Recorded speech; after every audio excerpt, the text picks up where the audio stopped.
Hey team, so it's me, Dave, again, and we're still in week 2, and I wanted to talk a little bit because I just got done reading a lot of your papers. It's Monday afternoon, and I wanted to share some information, some current events and stuff, because we talked about globalization and the benefits and the disadvantages of it. So let me share a recent thing that you're seeing in the news right now, right? President Trump says that he wants to rescind the Dodd-Frank Financial Act. Now, a lot of people associate this act with Wall Street, but here's how it affects globalization, right?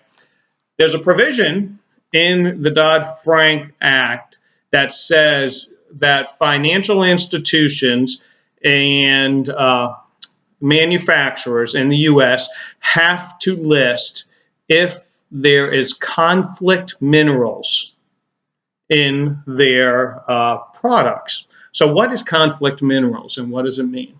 Right. So in the mid-Africa, in the Congo, and in the DRC, the Democratic Republic of Congo, they do child labor and forced labor, meaning that militants come over, take you out of your home, and put you to work in a mining camp at gunpoint to manufacture what they call the 3 tins, which, let me see if I can get this right. It's tin, tungsten, and cobalt or something like that. I don't know. But it's used to make iPads, smartphones, right? Very common. So this is a U.S. law that says, hey, you need to list if you have any of these conflict minerals in there. So what has this done globally?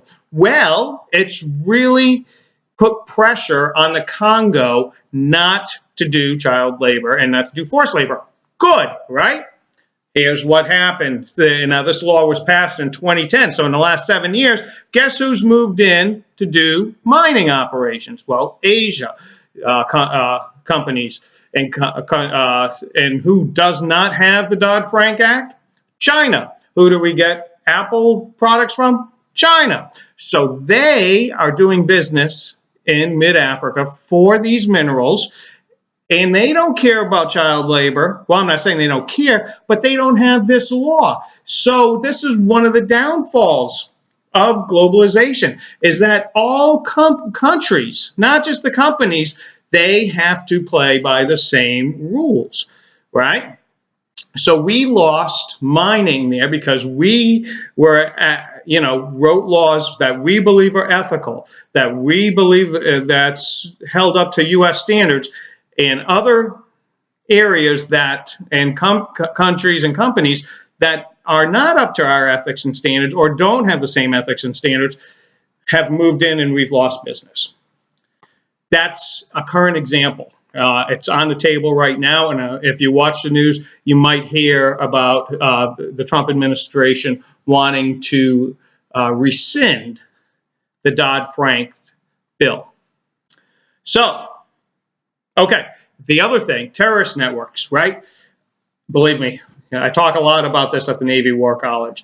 So, the use of social media and terror networks. Believe it or not, a lot of terrorists, well, one, they don't think they're terrorists, and two, they're not very social media security savvy, right? There's a whole branch in the government called Append or Apptel, which stands for Open Source Intelligence, where we track, and I'm not one of them, I'm an instructor, but people track terrorist networks via Facebook, Twitter, MySpace, Snapchat, and they use it. As a matter of fact, they use it like a freshman when Facebook first came out. A lot of people are posting their personal bank accounts, financial transactions, and we're tracking this. I went to a brief by the Carter Foundation, which is a non-government organization, NGO, right? That's government talk in short. And what NGOs do, these are people that, like if you give to somebody's doing Catholic charities, that's an NGO, right? So the Carter Foundation wanted to make sure in Syria that the food was that they were delivering was going to good guys, right? So they started tracking on social media and on YouTube where bad guys were. So, and I got to see some of the videos and what they did. So here's a guy and his team on YouTube who, and with his guns and tanks, saying, hey, you know, we are now the freedom fighters of, I don't know, Asa, whoever, and we proclaim. So now we have his vision statement. We have his alignment. We have what he's doing.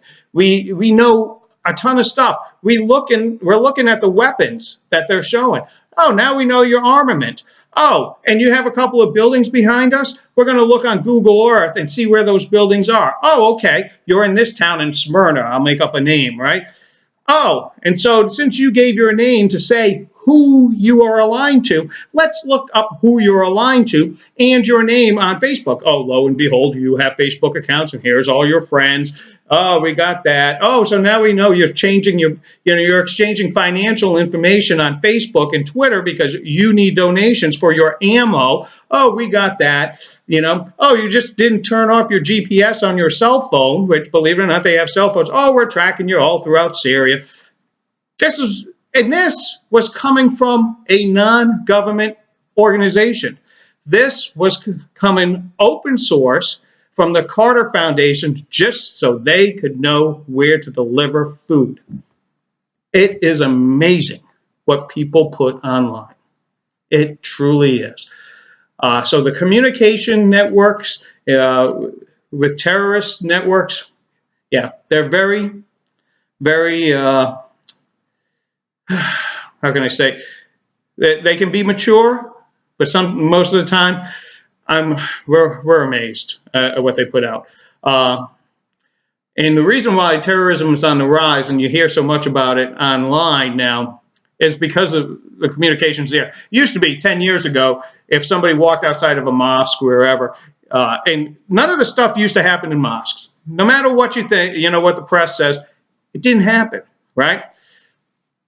But when you walked outside the mosque and you're walking home or whatever, you might meet somebody who has some radical ideas, might have slipped you a copy of Dabiq, right? That's the magazine for terrorists. Believe it or not, they have their own magazine, Dabiq, which is also the name of an area in Syria where they think the Armageddon is going to happen when we go to war with Russia, in Dabiq.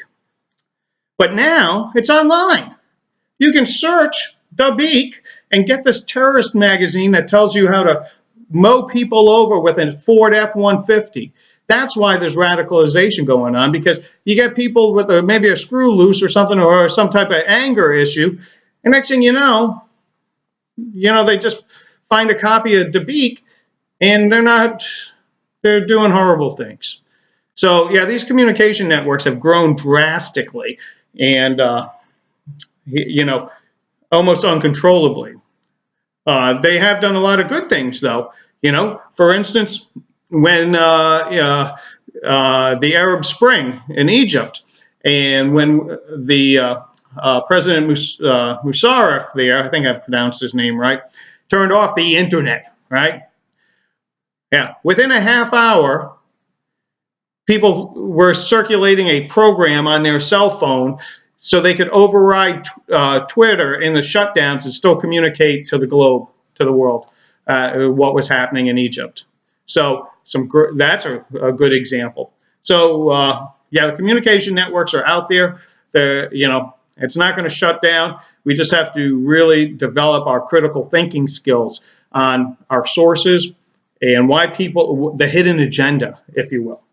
Okay, so great discussion this week. Don't forget Wednesday, that's in 2 days, okay? Actually, Wednesday morning at 9 o'clock, I put in for the first census day. Most people have contributed, and, and like I said, I like to do Sunday nights, so try to get everything in by this Sunday night, and I told you the reason why. Okay, once again, Dave out. Thanks.